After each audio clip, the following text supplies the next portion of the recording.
안녕하세요 여러분, 반갑습니다. 자, 자료구조 알고리즘. 지난주 중간고사가 이제 끝나고 또 이제 학기의 막바지를 향해 달려가고 있습니다. 우리가 이 과목을 시작했을 때 어떤 얘기를 했는가 하면은 우리는 항상 문제 속에 살고 있고 그 문제를 해결하는 절차가 있다 라고 얘기했습니다. 그죠? 우리는 자료구조와 알고리즘이라는 과목을 하나의 과제로 생각하고 있는 거죠. 16주, 15주 동안 한 주 한 주가 지나야 이제 15주에 다다르게 되는 거예요. 그죠? 순서가 있는 거죠. 1주부터 15주까지 순서가 있이 이렇게 이제 문제를 해결해 가고 있습니다. 우리가 자료구조가 뭔지, 알고리즘이 뭔지 다는 모르겠지만 그래도 개념이라도 알고 가장 중요한 요소들이 뭔가에 대해서 한 번씩 이제 고민해 보는 겁니다. 본질에 대해서 좀 생각해 보자는 거죠. 그리고 이 알고리즘을 만들어가는 데 있어서 필수적으로 사용되는 이런 구조들을 한번 살펴보고 있는 겁니다. 그래서 우리가 이제 어떤 것들을 공부했냐 하면은 어쨌든 순서가 있다라는 겁니다. 맞나요? 순서가 있어요. 순서가 있다고 해서 이제 순차 구조를 우리가 봤고요. 그죠? 그 다음에 이러한 순서 가운데 선택의 문제가 있다. 선택. 선택. 그래서 선택 구조를 봤습니다. 그죠? 그럼 그 다음에 이 순서가 있고 선택이 있고 그 다음에 이러한 순서와 선택이 반복적으로 행해진다. 그래서 반복 구조가 이제 또 나오는 거죠. 이렇게 맞나요? 이렇게 세 가지 구조에 대해서 지금 얘기를 하고 있잖아요. 그런데 순서도 우리가 어떤 일을 하는 데 있어 가지고 이 순서를 바꿀 수 있는 것도 있어요. 어, 그쵸? 반드시 순서를 지켜야 하는 것들이 있는가 하면은 일을 할 때 순서를 바꿔도 되는 것들이 있죠. 그죠? 어. 그 다음에 선택도 마찬가지죠. 이렇게. 그죠? 우리가 지난번에 그 최대값 구하는 거 봤잖아요. 어, 순서가 달라요, 그거는. 아예 처리하는 순서가. 구조 자체가 다르죠. 그 문제를 해결하는 순서인데 이것이 딱 하나만 있느냐? 그렇지 않다는 겁니다. 그죠? 봤죠? 순서가 딱 하나만 있는 게 아니고 이것이 한 개부터 지금 n 개까지의 방식이 있다는 겁니다. 어, 맞죠? 우리가 그걸 봐야 됩니다. 그래서 이 순서가 반드시 하나만 있는 것은 아니다. 그래서 다양한 옵션들이 있고 그 선택사항 중에서 가장 뭐라고 했어요? 지난 시간에 효율, 효율과 뭐라고? 성능이 좋은 알고리즘을 우리가 선택하면 된다. 이렇게 얘기했습니다. 맞나요? 어. 효율이라는 것은 일단 두 가지 관점에서 볼 수 있어요.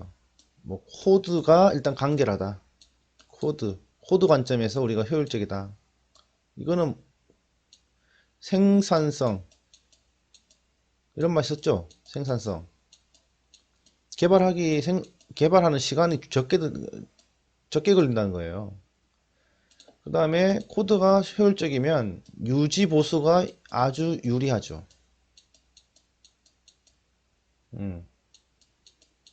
자, 여러분들 if else 문으로 구현된 최대값 찾기 소스 코드를 고치는 게 효율적이에요? 아니면 그 두 번째 코드가 고치는 것이 효율적입니까? 당연히 두 번째 거예요. 그러면 이 두 번째 코드를 선정하는 것이 이제 이러한 기준이 되는 거예요. 생산성과 유지보수. 근데 코드 하는 작성하는 것도 if else로 하는 것보다는 훨씬 더 직관적이고 쉽죠. 두 번째 최대값 찾기가. 음, 그런 관점에서 코드를 봐야 된다. 그 다음에 이제 코드의 효율이 있고 또 하나는 뭔가 하면 시스템의 효율, 시스템에 작동할 때 그 효율을 봐야 됩니다. 시스템. 즉, 메모리라고 있습니다. 메모리. 메모리.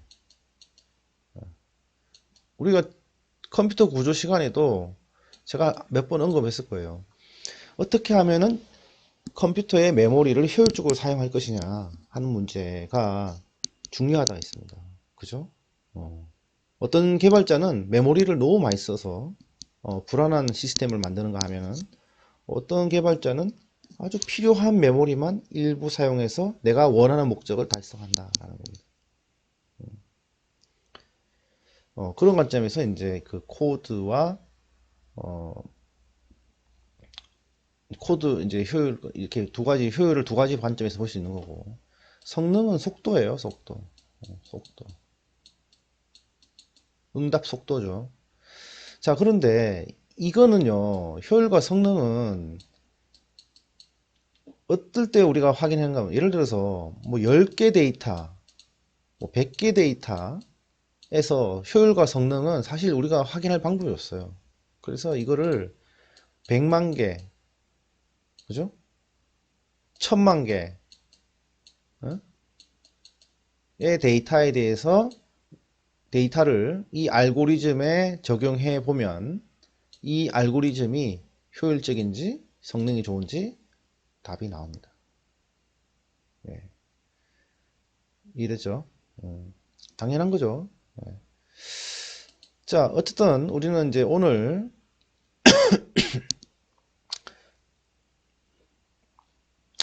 자, 순서 구조, 선택 구조 했고 오늘은 이 우리가 살펴보지 않았던 것 중에 이 반복 구조에 대해서 조금 디테일하게 한번 공부를 해보려고 합니다. 반복 구조. 했어요. 이미 했는데 계속 시작부터 시작해서 계속 똑같은 얘기를 하는데 이 강조하는 포인트가 약간씩 달라진다는 것만 좀 알아주시면 되겠습니다. 여러분들 끝까지 다 따라와야 되니까 그죠?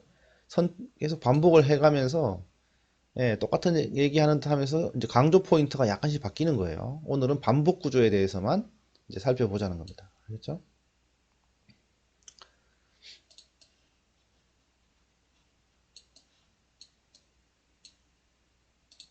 자, 그러면 자, 반복 구조 개요에 대해서 좀 살펴보고요. 그 다음에 반복 구조인데 반복 안에 반복이 들어가는 게 있어요. 예, 반복 안에 반복. 그래서 중첩 반복에 대한 얘기 좀 해보고 그거와 관련된 예제들 8개 정도를 보여드리겠습니다.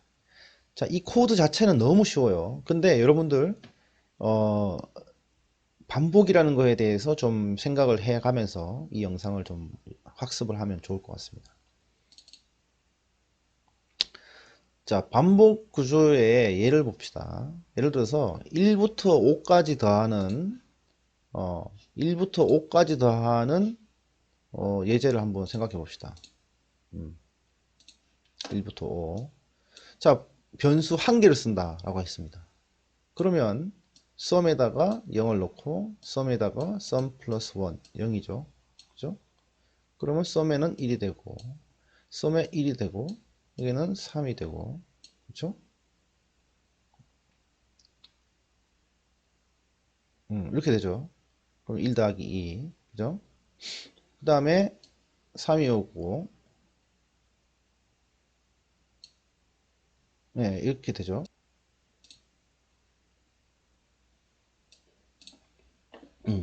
어쨌든 이렇게 이제 합산이 됩니다. 그죠? 그래서 이게 어떻게 보면 계속 뭔가 반복이 되고 있어요. 그죠? 이렇게 이것이 계속 반복이 되고 그 다음에 이 숫자가 일률적으로 이렇게 증가한다는 거죠. 맞나요? 자, 근데 이것을 이거는 이제 변수 한 개를 써가지고 해결한 방법인데, 우리가 전혀 이제 코드에 대해서 모른다 합시다. 그러면은 A는 예를 들어서 1, B는 2, C는 3, D는 4, E는 5. 이렇게 하면 변수가 일단 5개가 되죠. 맞나요? 5개가 되고, 그 다음에 뭐 F는 A 플러스 B 플러스 C 뭐 이렇게 해가지고 뭐 2까지 간다. 이렇게 되죠. 그러면 변수가 벌써 5개가 됩니다. 그죠? 근데 이러한 코드는 좋은 코드도 아니다. 그죠? 근데 이 코드에서 우리는 어떻게 개선이 됐는가 하면 변수 하나로 이렇게 개선을 했어요. 그죠? 이게 조금 더 나아졌죠. 효율이 좋아졌죠. 자, 근데 이게 지금 5가지의 숫자이기 때문에 이렇게 표현할 수 있지만 이거를 100가지 더 한다면 어떻게 될까요? 그러면 이거는 첫 번째 이 방식은 변수를 많이 선언하는 방식은 이 변수를 100개, 최소 100개고 101개를 해야 되겠죠. 그죠? 그 다음에 이것도 라인 수가 많아지겠죠. 뭐 이것보다는 이게 좋다고 칩시다. 그렇다 하더라도 이렇게 반복 구조를 사용하지 않으면 이 코드 자체가 이제 길어진다는 거예요. 예, 그죠? 그래서 이제 이 반복 구조를 써가지고 이 유사한 동작을 반복 구조로 해결한다라는 겁니다. 이 컴퓨터가 하는 거는 인간이 반복적으로 하는 것들을 대신해 주는 거잖아요. 그죠? 그래서 이제 그런 것들을 좀 생각하면 되겠다.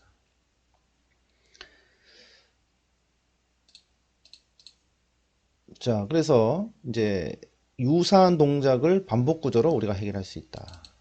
그래서 이제 반복 구조의 기본 패턴은 어떻게 되는가 하면 어떤 조건이 오고 조건에 맞으면 문장을 실행을 하고, 그죠? 그리고 또 올라가고, 그 다음에 그 조건이 맞지 않으면 종료가 되는 이런 어떤 기본적인 패턴을 가지고 있습니다. 그리고 이 패턴을 구현하기 위한 방법이 크게 2가지가 있는데, 이 while 문이 있고 그 다음에 뒤에 나오는 for 문이 있습니다. 많이 봤죠? 자, 그래서 여기서 보면 이제 이 스타를 5번 우리가 출력하는 걸 보면 일단 초기값 카운트에 대한 초기를 하고 카운트에 대한 조건을 봐서 이 카운트가 5보다 이하이면 스타를 출력을 하는 프로그램이 됩니다. 그리고 나서 출력하고 난 다음에 카운트를 하나 늘려주고 다시 올라갑니다. 그러면 2가 되겠죠. 2는 5보다 작으니까 또 이거 실행하고 그 다음에 3이 되고 3은 5보다 작으니까 또 실행하고 이런 식으로 해서 여기에 5가 왔을 때 6이잖아요. 6이면 이 조건에 맞지가 않죠. 그렇기 때문에 빠져나와서 프로그램을 종료한다. 이런 개념이 되겠습니다. 코드를 보면 이렇게 되겠어요. while 하고 조건, 그 다음에 문장을 실행을 하고, 그 다음에 이 횟수에 대한 증가를 시켜주면 되는 겁니다. 맞나요? 쉽죠? 그래서 반복이라는 것이 이런 거구나. 네, 아시면 되겠고. 그래서 반복 구조가 이제 for 문이 있고 while 문이 있는데 좀 전에 이것은 이제 while 문을 활용한 반복 구조고 뒤에 나오는 것은 이제 for 문을 이용한 반복 구조가 되겠습니다. 네. 여러분 C 언어도 똑같습니다. 그죠? C 언어도 동일하게 while 문하고 for 문을 가지고 기본적으로 이 반복 구조를 동일한 기능을 구현할 수 있습니다. 볼까요? for 문은 이렇게 이제 표기가 달라져요. while 문을 했을 때는 선택 조건이고 조건에 만족하면 실행을 하고 그 다음에 조건 카운트 반복 횟수에 해당하는 것을 증가시킨 다음에 올라가서 또 이렇게 하는데 이 for 문의 경우는 이렇게 됩니다. 레인지를 딱 처음부터 범위를 줘요. 이렇게 자 1부터 11까지 미만이니까요. 이렇게 미만이니까 1보다 크고 1 이상 11 미만 그리고 하나씩 증가시켜라. 이렇게 되는 겁니다. for문은. 그래서 이 반복이라고 표기를 해주고 여기에 그 증감 변수에 대해서 우리가 시작과 끝 어디까지 순서도에서는 원래는 5개면 5개라고 하면 돼요. 이렇게. 예, 예. 어쨌든 1부터 10까지 하나씩 증가시켜라 이렇게 되겠습니다. 근데 우리가 그리고 나서 이 문장 이거는 이제 포문의 표기법입니다. 포문의 여기도 마찬가지고요. 그래서 우리가 range라는 함수를 써서 이 범위 값을 우리가 만들어 줄 수 있다. 자, 근데 여기에 이제 range 함수에는 3개 값이 들어가요. 둘, 셋. 그래서 시작값, 종료값, 그 다음에 정감값입니다. 이 정감값을 넣지 않으면 기본적으로 디폴트 1이 되겠습니다. 자, 중첩 반복 구조입니다. 그래서 좀 전에 얘기했듯이 이 반복 구조가 있는데 이 반복 구조 안에 반복 구조가 들어가는 것을 우리는 중첩 반복 구조다 이렇게 얘기합니다.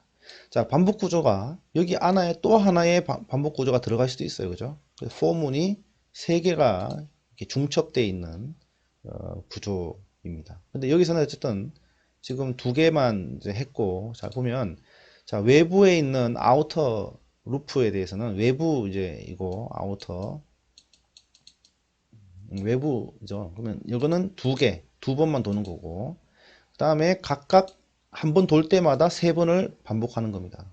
j 값은. 그래서 이렇게 보면 i가 1일 때 3번 반복하고 i가 2일 때 3번 반복하게 되는 구조가 되겠습니다. 자, 그러면 나는 ijk라고 한번 하면 어떡해요? 그러면 이건 어떻게 돼요? k에다가 반복물을 하나 더 추가한다. 그러면 여기다가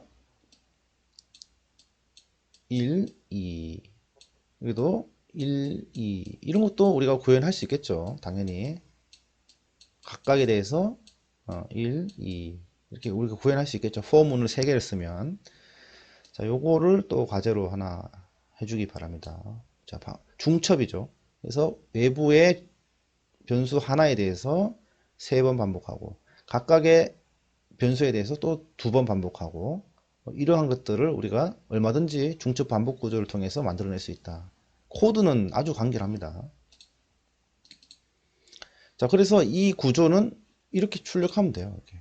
외부 구조는 뭐 1부터 2까지니까 이렇게 되고, 자, 내부 구조는 이렇게 되고, 그죠? 그 다음에 하나 더 넣으면 되죠. for에 k, 그죠? in, 그죠? range 뭐 1부터 또 3, 1 이렇게 하면 되죠. 근데 뭐라고? 마지막 이 값은 디폴트이기 때문에 삭제해도 상관없다. 이거 안 쓰면 1이에요. 이렇게. 그러면 ijk 출력해보면 제가 좀 전에 설명했던 값이 나오게 되겠죠. 자, 그래서 한번 봅시다. 1부터 10까지 출력하기. 그래서 자, 쉽지만 자, 반복 구조 이거를 보면 아예 그냥 손에서 쉽게 나와야 됩니다. 그래서 1로 시작되는 i를 1씩 증가하면서 i 값이 10보다 작거나 같은 동안, 그죠? 작거나 같은 동안 반복하라. 반복하면서 그 값을 출력한다. 이렇게 되겠습니다. 그래서 자, 초기 값 1이고 자, 1이 10보다 10 이하이면 그죠? i 값을 출력을 하고 i에 대한 증가를 시켜준다. 그죠? 이제 while문을 이용한 거예요. while문. 그리고 올라간다. 이것이 이제 while문 패턴의 반복 구조입니다. 기본적인. 자, 근데 이 while문 안에 여기 안에 이 출력을 할 때 여기에 조건을 줄 수 있죠. 맞나요? 조건 줄 수 있죠. 조건 줄 수 있어요. 그 다음에 이 증감을 1만 증가시킬 수 있나요? 2씩 증가시킬 수도 있고 3씩 증가시킬 수도 있어요. 그죠? 그래서 이러한 이러한 그 문장들을 여러분들이 이 변경해 가면서 우리가 얼마든지 선택의 문제, 반복의 문제를 우리가 해결할 수 있다. 이거 문장 자체는 너무 단순한데, 일단 조건의 문제, 그죠? 이것도 조건이죠, 어떻게 보면. 그 다음에 내부에 또 조건을 줄 수도 있고, 그 다음에 이 증감에 대한 것도 우리가 처리를 해줄 수 있다. 이런 겁니다. 자, 정리하는 겁니다. 계속. 자, 그래서 과제는 또 있어요. 이게 과제 한번 해보세요. 자, 이거는 뭐죠? 똑같은 문제인데, 똑같은 이제 문제인데요. 이 똑같은 문제를 다른 방식으로 푸는 겁니다. 좀 전에, 이전의 문제는 이 for while문으로 풀었다면, 이 문제는 뭐야? for문으로 풀었죠. 어떻게 보면 이 문제에 대해서는 이게 더 간결하죠. for문을 쓰는 게. 예? 그죠? 이렇게 쓰면 됩니다. 그래서 이 표기법도 잘 알아놔야 돼요. 나중에 기말고사 때는 이 표기법을 주면 이 코드를 작성하는 거 이제 합니다. 조금 이렇게 단순한 건 안 하고 조금 복잡한 걸로 기말고사를 내겠습니다. 그 다음에 지난번 얘기했어요. 그거 최대값 구하는 알고리즘을 확실히 이해하고 있어야 된다. 자, 그 다음에 10부터 1까지 출력하기. 이제 순서가 바뀌었어요. 그죠? 10부터 1까지 출력하기. 자, 그러면 i가 10부터 1씩 감소한다 했어요. 감소. 그 다음에 1이 될 때까지 반복하며 i 값을 출력한다.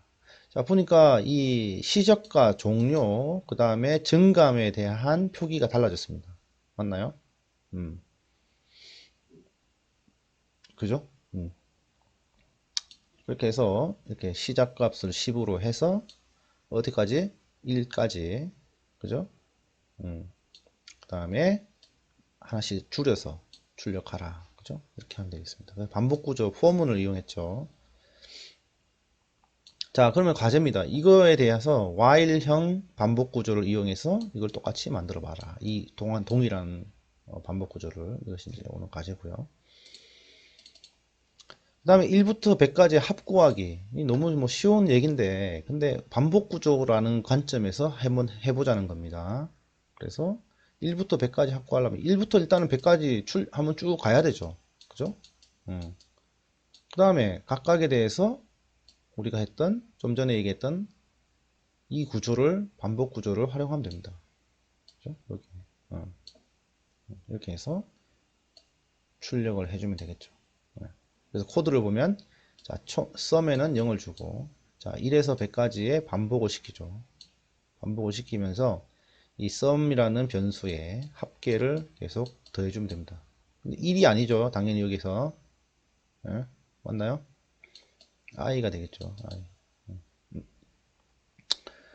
자, 그리고 그 다음에 자, 1부터 100까지 수 중에 짝수의 합을 구한다. 짝수의 합. 짝수의 합을 구한다. 자, 그러면 이것도 마찬가지죠. 자, 2부터 시작하면 돼요. 그죠? 2부터. 또 뭐 0부터 해도 상관없죠. 그리고 100까지면서 증가를 2개씩 해준다. 라는 겁니다. 이렇게. 됐어요? 자, 그러면 이거를 지금 for문으로 우리가 표현을 했는데 이거를 또 while문으로 한번 표기해 보기 바랍니다. while문. while문. 어떻게 바뀔까? 요 다음에 있나요?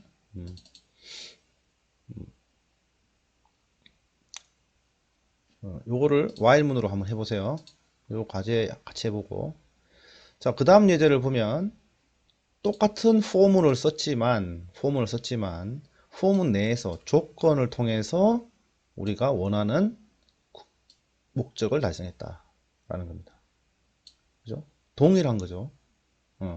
여기 좀 전에 이게 바뀌었네. 이게 1부터 100이지. 이렇게 되겠지. 자, 동일하게 1부터 100까지 돌고 있는데 그 반복하는 과정에 조건을 줘서 우리가 동일한 목적을 달성했습니다. 이렇게 보듯이 이제 하나의 목적을 달성하는 데 있어서 방식이 다르다. 자, 그거 관점을 좀 봐야 됩니다. 이전에 이것이 좋은지 이것이 좋은지. 그죠? 이거는 뭐 코드를 봤을 때 더 간결한 거는 이거잖아요. 그죠? 자, 그 다음에 이제 이러한 것들도 뭐 답은 똑같습니다만은 방식이 다르다. 그러니까 정답이 딱 하나만 있는 건 아니다. 이렇게 하고 넘어가면 됩니다. 그 다음에 이제 이런 패턴. 1, 마이너스 2, 3, 마이너스 4, 5 이렇게 돼요. 근데 짝수에 대해서만 마이너스가 붙네요. 그죠? 홀수는 양수고 짝수는 마이너스 값이에요. 그죠? 그러면 이거를 어떻게 해? 그러면 어쨌든 1부터 100까지 반복을 하고 그 짝수이면 마이너스로 해주면 되고, 그죠? 썸에서 양수면 플러스로 해주면 됩니다. 그죠? 내가 이 코드는 안 바꿨는데 보지 마시고 이거 한번 구해 보세요. 다 나왔죠? 그래서 1부터 100까지 반복하는데, 자, 2로 나눠서 0이면 썸에서 마이너스를 해주고, 자, 0이 아니면 썸에서 플러스를 해주라. 됐나요? 그리고 계산된 결과를 출력해주면 됩니다. 됐죠? 자, 이 코드는 여러분들이 한번 만들어 보세요. 이건 너무 쉬운 거니까. 그 다음에 과제는 이겁니다. 이거 다 발표합니다. 또. 자, 계승 구하기. 자, 계승이란 1부터 임의의 양의 정수 n까지를 곱한 것이다. 그죠? 그래서 5 팩토리얼 하면 1, 2, 3, 4, 5를 곱하는 겁니다.